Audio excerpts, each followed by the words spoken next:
My name is Patricia, and I was 29 when I thought I had found the perfect man, Keith. We fell in love quickly and got married within a year. Keith is an accountant, tall and full of laughter, while I work in digital marketing and enjoy painting on the weekends. I'm organized and like to plan, but Keith is more spontaneous. We seem to balance each other out. The day after our wedding, our living room was filled with gifts and cards. That's when Keith's parents, Judy and Logan, came over. I hadn't spent much time with them because we had a quick wedding, but they seemed nice at first. While opening gifts, I noticed they were very interested in what we got. "Is that a crystal vase?"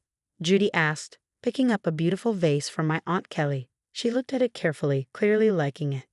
"Yes, it's lovely, isn't it?" I said, hoping she wouldn't try to take it, but she set it aside and casually said, "We can find a place for this at our house." Keith was distracted by some kitchen tools from his cousin and didn't notice. I gave him a look, hoping he'd say something. He just laughed and told his mom, "Mom, that's our wedding gift," as if it was a joke. "Oh, come on, it'll just gather dust here. We'll use it," Logan said, wrapping his arm around Judy to keep things light. I tried to hold my ground. Actually, I thought it would look nice in our foyer. Judy's face changed, showing surprise and a bit of annoyance. "Patricia, you need to learn to share. We're family now, and families help each other," she said, as if teaching me a lesson. Keith quickly tried to calm things down. "Let's not worry about this now. We have plenty of gifts." I nodded, frustrated, as they kept taking things. I felt like strangers were claiming parts of my new life, and Keith just let it happen. The first year of our marriage went by fast, and soon it was time to celebrate our anniversary. I wanted to make it special, so I booked a table at Chavlis, a restaurant we both loved. I thought it would be nice to invite Keith's parents to show them they mattered. When we got there, Judy and Logan were already there, looking at the menu. "This place is fancy," Judy said, admiring the decor. Keith squeezed my hand under the table, silently thanking me. I hoped the dinner would bring us closer as a family. At dinner, I ordered salmon, which is Keith's favorite, but Judy quickly picked the most expensive items on the menu. "We'll have the lobster and filet mignon," she said, picking the priciest options. Logan added, with a wink to the waiter, "and a bottle of your best wine." I forced a smile. "Quite a celebration, huh?" I said, trying to lighten the mood. Keith just shrugged. "It's a special night. Don't worry about the cost," he said. Throughout dinner, Judy and Logan seemed to enjoy every bite, oblivious to the huge bill coming. I couldn't help but feel like our anniversary was overshadowed by their extravagant choices. When the check came, Keith looked surprised at the amount, but quickly paid with his card. As we left, Judy linked her arm with mine, smiling contentedly. "This was lovely, Patricia. We should do this again next year," she said. The holiday season was approaching, and Keith and I started decorating our home. One evening, while we were hanging lights, Keith got a message. "Oh, my parents are already ahead of the game. They've sent their Christmas wish list," he said, chuckling. "A wish list?" I asked. "Yeah, they send one every year. It makes shopping easier," he said, showing me his phone. I was shocked by how long the list was, filled with expensive electronics, designer clothes, and luxury goods. "They can't be serious," I said, scrolling through it. "They like the good stuff," Keith shrugged. I felt uncomfortable, especially since I had been planning to buy Keith a special watch for his birthday. Now the excitement felt less about gifts and more about ticking off items on a list. When it was time to make our wish list, I jokingly said, "Maybe we should just ask for donations in our name." Keith laughed. "Good idea. But you need a new laptop, right?" For the holidays, I decided to get Judy and Logan a coffee maker, something practical but nice. They gave me a set of candles.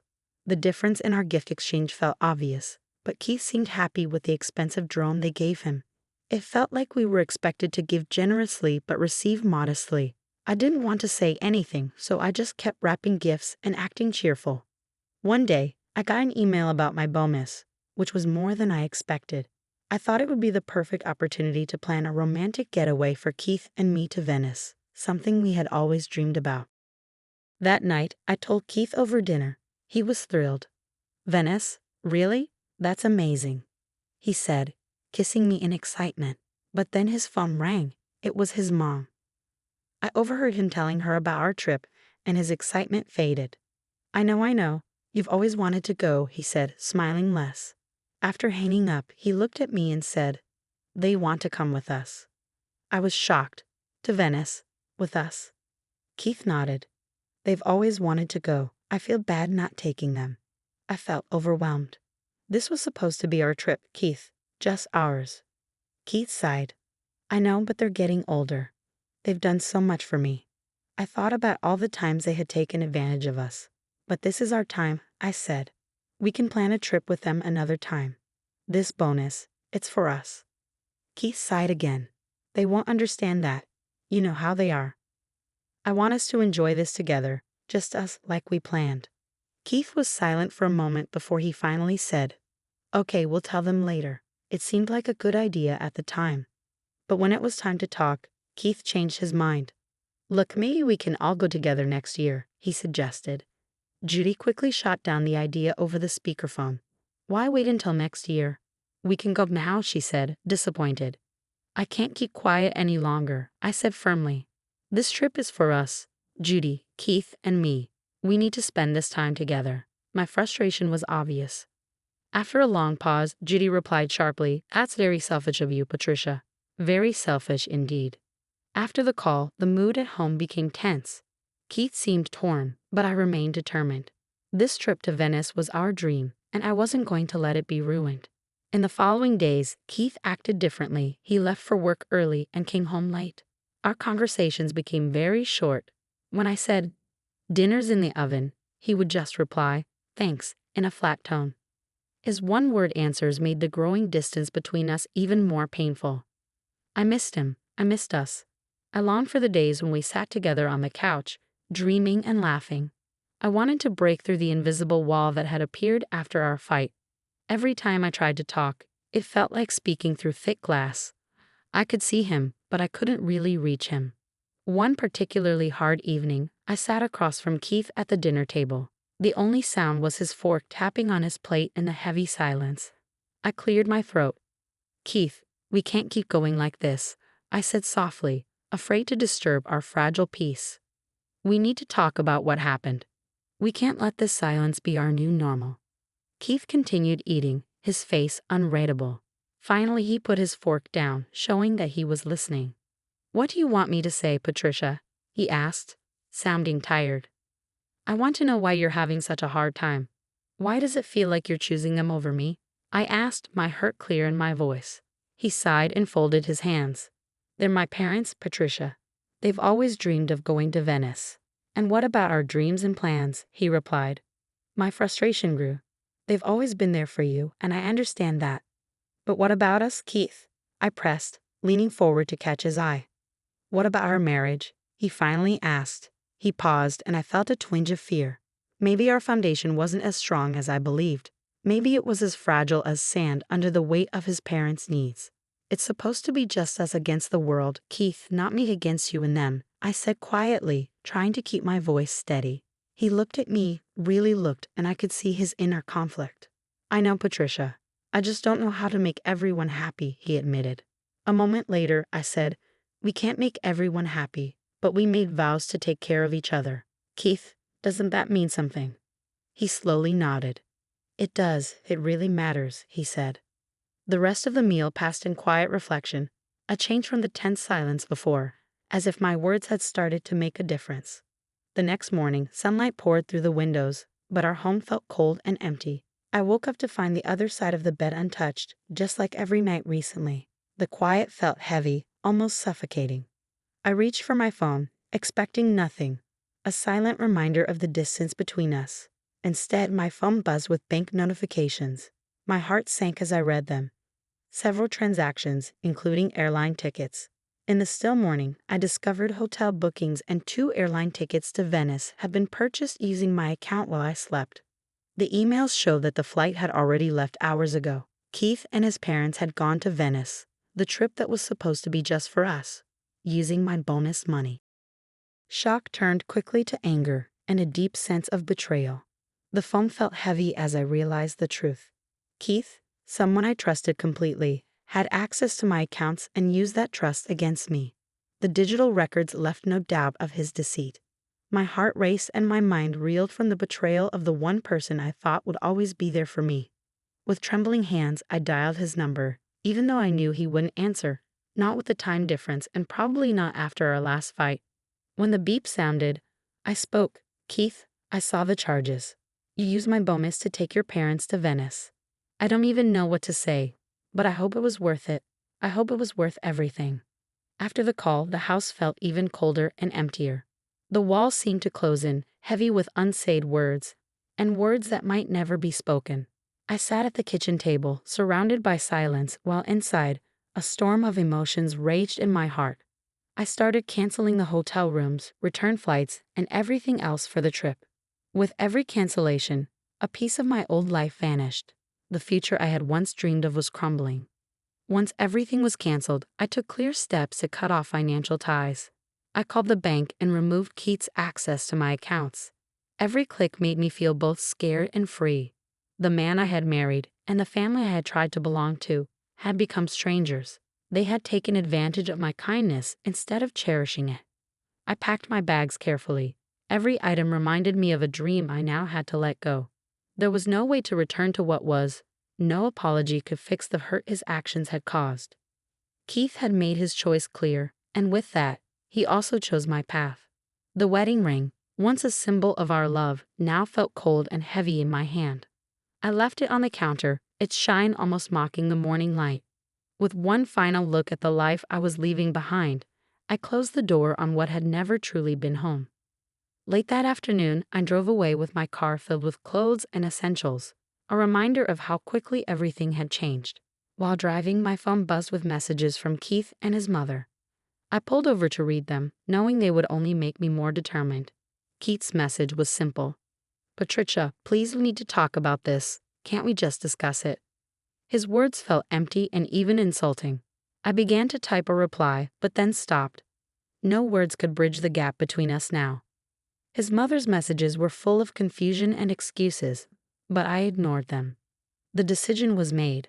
I turned my phone off as I drove toward a new beginning. Keith's family was halfway around the world, enjoying Venice on a trip built on deceit. They could handle their own arrangements. My first step was to secure my money. I went to the bank, where a kind, middle-aged manager greeted me. I need to make sure my husband can no longer access my accounts, I told her, even though I wasn't as calm as I felt. She understood and said, let's make sure you're fully protected. By the time I left, my accounts were safe and I felt in control again. Then I drove to my sister's house, the one place where I truly felt I could relax. My sister opened the door before I even knocked, pulling me into a warm embrace. Patricia, I've been so worried, she said, clearly upset. We sat at her kitchen table and she expressed disbelief over Keith's actions. You deserve so much better, she said firmly. I nodded. I know, that's why I'm not going back. I canceled everything and left the house. I'm done. Isabella squeezed my hand, a mix of anger and pride on her face. Good for you. What's your plan now? Looking around at her familiar kitchen, I felt a sense of relief. I'm filing for divorce. I can't stay married to someone who shows so little respect for me. Do you need a lawyer? Isabella asked, ready to help. I'll find one, I replied, feeling even more determined. I need someone who doesn't know Keith or his family. I need a clean break. As Isabella and I unpacked my car and planned the next few days, I found comfort in the simple tasks. Later, while sitting in her kitchen with a warm mug of coffee, my phone buzzed again. It was Keith. Patricia, we need to talk. I'm sorry, I miss you, and I think we can work things out. I sighed. His constant apologies now felt empty. I quietly sent back, there's nothing left to discuss. Please respect my decision. The silence that followed only strengthened my resolve. A few days later, Keith's parents showed up at my sister's doorstep, their faces filled with anger. They pushed past a shocked Isabella. You've got some nerve, Patricia, his mother shouted. You ruined our family vacation. You're just a greedy, selfish woman. Isabella stepped in front of me, protecting me. That's enough. You're not coming into my house and insulting my sister, she said firmly. The argument grew loud, and neighbors began peeking out of their windows. The confrontation was intense, but with Isabella's support and my newfound strength, I stood my ground. I was sure that if things got worse, the police would be called. Isabella warned them to leave or she would call the authorities. When they finally left, the tension still hung in the air. In that moment, I realized one thing clearly. I was done. The divorce process felt like a cold, empty procedure. I signed the papers one by one, each signature freeing me a little more from the chains that had bound me. When it was finally over, I stepped out of the courthouse feeling free. The air was fresh, and a gentle breeze played with my hair. Isabella was there with a warm, supportive hug. "You did it, Patricia," she whispered with pride. "I did," I replied. I had stood strong against selfishness and manipulation. I walked away from the courthouse, leaving a past that no longer held any power over me. For a while, Keith's messages kept coming, apologies, pleas, and even angry words. But I left them unread as I moved on with my life. I found a small apartment filled with sunlight, decorated it with plants and books, and began making new memories. I enrolled in classes that reignited my love for learning, a passion I had long forgotten. One calm evening, as I sat on my small balcony with a cup of tea, I finally deleted Keith's number from my phone. It was a simple act, but it felt incredibly freeing. I was truly free, free to heal, free to grow, and most importantly, free to be myself. Every new day brought me more strength, and I embraced my new freedom and the endless possibilities ahead.